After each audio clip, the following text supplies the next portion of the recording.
जय हिंद दोस्तों। मैं आज आपको ये बताने वाला हूँ कि अगर मैं शेयर मार्केट में पैसा लगाना चाहता हूँ तो मेरे शेयर मार्केट में पैसा लगाने का तरीका क्या होना चाहिए।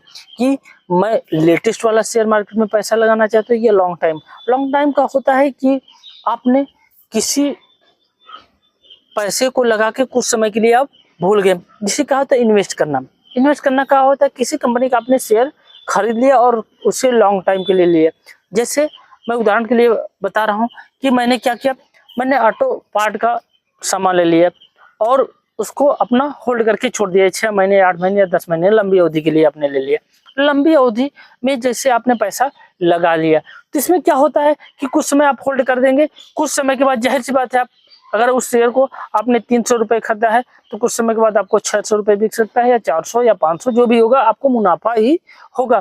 तो इसमें क्या होता है कि आपने उसका शेयर खरीद के छोड़ दिया, जब आपका हाईएस्ट उसका जब बढ़ेगा तो आप बेचेंगे।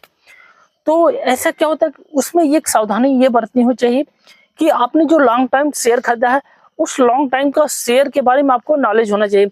कि जैसे कि मैंने किस कंपनी का शेयर खरीदा। जैसे क्या होता है कि मैं उदाहरण के लिए बता रहा हूँ, जैसे मैंने लॉन्ग टाइम के लिए शेयर खरीदा है लेकिन मेरा जो लॉन्ग टाइम का शेयर है वो गलत है। गलत कहा है तात्पर्य होता है कि जैसे मैंने मोबाइल में पैसा लगाया। मोबाइल में आपको ये देखना होगा कि किस मोबाइल पे, जैसे अगर आपने पैसा कीपैड की मोबाइल पे आपने पैसा, जो बटन वाला मोबाइल होता है उसमें आपने शेयर खरीद लिया, आपने उसको शेयर खरीद लिया तो आने वाले फ्यूचर में उसका पैसा आपको बढ़ेगा नहीं बढ़ेगा, क्योंकि आने वाले समय में कीपैड की डिमांड नहीं होगी। तो आप अगर उसमें शेयर मार्केट में आप पैसा लगा रहे हैं लॉन्ग टाइम के लिए तो आपको ये देखना चाहिए कि किसका आने वाले समय में उसका यूज होगा और आने वाले समय में लॉन्ग टाइम में इसका दाम बढ़ने वाला है।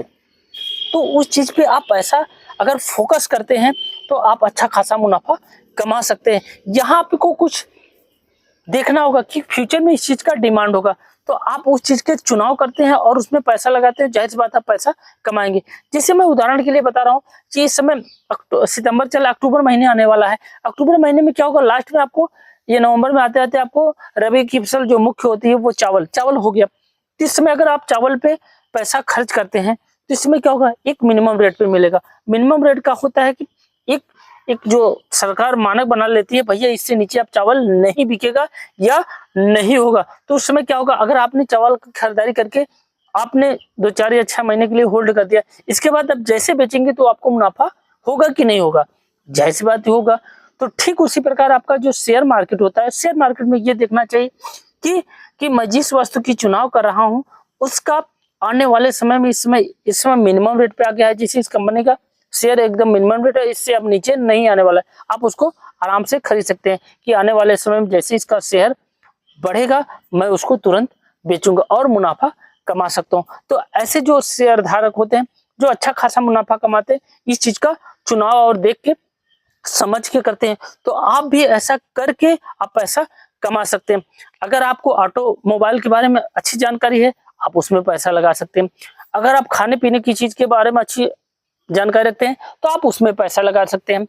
अगर आप और चीजों में आपको जानकारी है तो इसमें आप पैसा लगा के पैसा कमा सकते हैं। लेकिन ये सावधानियां ध्यान देना चाहिए कि जिस चीज के बारे में हमें नॉलेज हो उसी के बारे में आप पैसा आप लगाएंगे, जाहिर सी बात है आप मुनाफा में होंगे। तो मुनाफा ऐसे कमाया जाता है, आप किसी कहने मात्र पे या आपको अपना प्लान ही नहीं मालूम है, अगर बिना प्लान के आप कोई कार्य करेंगे तो आपको नुकसान होने की संभावना होती है और हो भी जाती है।